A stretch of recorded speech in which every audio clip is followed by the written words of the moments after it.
রাজ্যসভায় বি.আর. আম্বেদকরকে নিয়ে কেন্দ্রীয় স্বরাষ্ট্রমন্ত্রী অমিত শাহ যে মন্তব্য করেছেন তার কড়া নিন্দা করলেন বাংলার মুখ্যমন্ত্রী মমতা বন্দ্যোপাধ্যায়। তার ভাষায়, অমিত শাহের মুখোশ খুলে গিয়েছে। আম্বেদকর নিয়ে যে মন্তব্য করা হয়েছে তা অত্যন্ত অপমানজনক। এই ইস্যুতে তার বিরুদ্ধে স্বাধিকার ভঙ্গের নোটিশ আনছে তৃণমূল। এমনটাই জানিয়েছেন তৃণমূলের রাজ্যসভার সাংসদ ডেরেক ওব্রায়েন। সংবিধান নিয়ে রাজ্যসভায় আলোচনা চলছিল, সেই সময়ই অমিত শাহ বিরোধীদের খোঁচা দিতে গিয়ে মন্তব্য করেন, এখন একটা ফ্যাশন হয়ে গিয়েছে বারংবার আম্বেদকর আম্বেদকর নাম নেওয়া। এতবার ভগবানের নাম নিলে স্বর্গবাস হয়ে যেত।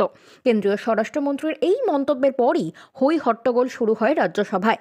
অমিত শাহকে ক্ষমা চাইতে হবে এমনই দাবি তোলা হয়। পাশাপাশি বুধবার সংসদের দুই কক্ষেই মুলতবি প্রস্তাব আনা হয়। মুখ্যমন্ত্রী মমতার ভাষায়, এই ঘটনা চোখে আঙুল দিয়ে দেখিয়ে দেয় বিজেপির দলিত বিরোধী মানসিকতা।